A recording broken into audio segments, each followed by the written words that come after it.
जय श्री राम भक्त, जय सूर्यदेव, जय माँ गंगा। सुनिए आज पवित्र मकर संक्रांति पर्व की ऐसी कथा जो मन में श्रद्धा जगाए, आत्मा को पवित्र करे और जीवन में प्रकाश भर दे। यह सिर्फ एक कथा नहीं, यह सूर्य देव की महिमा, दान पुण्य की परंपरा और भक्ति की अमर गाथा। कथा शुरू करने से पहले भक्तों एक बार का ध्यान जरूर दें। कोई भी कथा सुनने से भक्तों आधी अधूरा कथा कभी भी नहीं सुनना चाहिए। तो चलिए हम कथा शुरू करते हैं। बहुत समय पहले की बात है। उत्तरी भारत के एक छोटे से गांव में देवदत्त नाम का एक गरीब परंतु अत्यंत धर्मात्मा किसान रहता था। देवदत्त की जिंदगी कठिनाइयों से भरी थी। कभी खेत सूख जाते, कभी बारिश समय पर नहीं आती, कभी घर में अन्न की कमी हो जाती। लेकिन इन सब के बावजूद उसका विश्वास कभी डगमगाया नहीं। हर सुबह वह हाथ जोड़कर कहता, हे सूर्यदेव, मुझे शक्ति दो, मुझे मार्ग दिखाओ। गांव वाले भी कहते, देवदत्त गरीब है पर उसका मन सबसे अमीर है। एक दिन एक अद्भुत घटना घटी। मकर संक्रांति की पूर्व संध्या थी। सर्द हवाएं बह रही थी। लोग तिल गुड़ की मिठाइयां बना रहे थे। घर घर में उत्सव की तैयारी थी, लेकिन देवदत्त का घर खाली था। न अनाज, न गुड़, न दीपक। उसकी पत्नी बोली, हम कैसे मनाएंगे त्योहार? घर में तो जलाने को तेल भी नहीं। देवदत्त ने मुस्कुरा कर कहा, मकर संक्रांति का अर्थ है जो है उसमें खुशी बांटना, दान करना, भक्ति करना। हमारे पास जो थोड़ा भी है वही काफी है। उसी रात देवदत्त अपने खेत में गया, जहां वह रोज सूर्य देव को प्रणाम करता था। ठंडी हवा के बीच वह बोला, सूर्य देव कहते हैं कि कल आप उत्तरायण होंगे, एक नया और वर्ष शुरू होगा। अगर आपकी कृपा हो तो मेरे गांव, मेरे परिवार, मेरे धरती पर रोशनी बरसाइए। फिर क्या होता है? अचानक आकाश में एक तेज प्रकाश फैला। देवदत्त चौंक गया। उस प्रकाश के बीच एक दिव्य ध्वल आकृति प्रकट हुई। प्रकाश में एक स्वर्णमयी रथ था।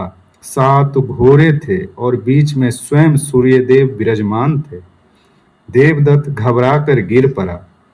प्रभु, क्या यह स्वप्न है?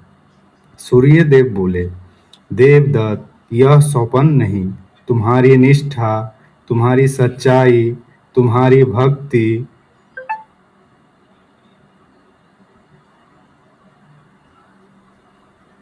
ने मुझे यहाँ बुला लिया है। देवदत्त ने हाथ जोड़कर कहा, प्रभु, मैं बड़ा धनवान नहीं, पर मेरा मन आपके चरणों में है। सूर्यदेव मुस्कुराए, धन का मूल्य नहीं, भाव का मूल्य है।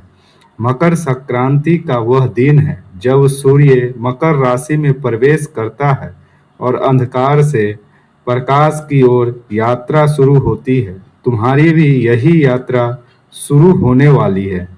फिर सूर्यदेव ने कहा, मैं तुम्हें 3 वरदान देता हूँ। पहला, तुम्हारी धरती हमेशा फलती फूलती रहेगी। दूसरा, तुम्हारे घर में सदैव अन्न और शांति बनी रहेगी। और तीसरा, जो भी मकर संक्रांति पर तिल गुड़ का दान करेगा, उसके जीवन से कटुता दूर होगी और मधुरता आएगी, क्योंकि तिल पापों को दूर करता है और गुड़ जीवन में मिठास लाता है। देवदत्त की आंखों से आंसू गिरने लगे। अचानक आकाश का प्रकाश शांत हो गया और सुबह हो चुकी थी। मकर संक्रांति का पवित्र सूर्योदय सामने था। देवदत्त घर पहुंचा। अद्भुत रूप से उसके घर में अनाज भरा हुआ था। गुड़, चावल, तिल सब मौजूद। पत्नी विस्मित रह गई। देवदत्त बोला, यह सूर्य देव की कृपा है। आज हम किसी को भूखा नहीं रहने देंगे। और उस दिन एक चमत्कार हुआ। देवदत्त ने गरीबों में तिल गुड़ बांटना शुरू किया। जिन लोगों ने उसके घर दस्तक दी उन्हें भोजन मिला, प्रेम मिला, सम्मान मिला। गांव वाले कहने लगे, सूर्य देव ने जरूर इसे आशीर्वाद दिया है।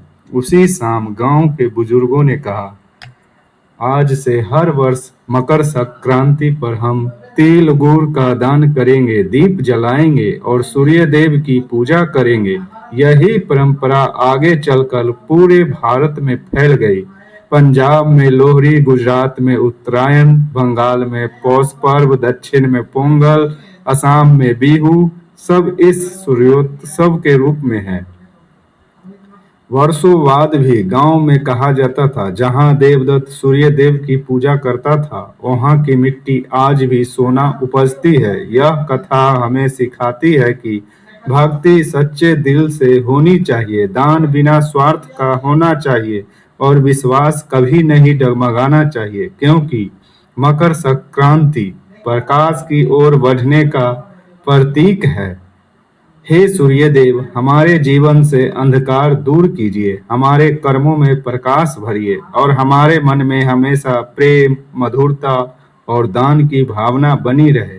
तिल गुड़ दया गोड गोड बोला, सबका मंगल हो, सबका कल्याण हो। इस प्रकार मकर संक्रांति की पावन कथा पूर्ण होती है। जय सूर्य नारायण, जय गंगा मैया, जय भक्तों। अगर भक्तों आपको यह वीडियो अच्छी लगे हो तो चैनल को लाइक एंड सब्सक्राइब जरूर करें। कमेंट में जय सूर्य देव जरूर लिखें। जय श्री राम।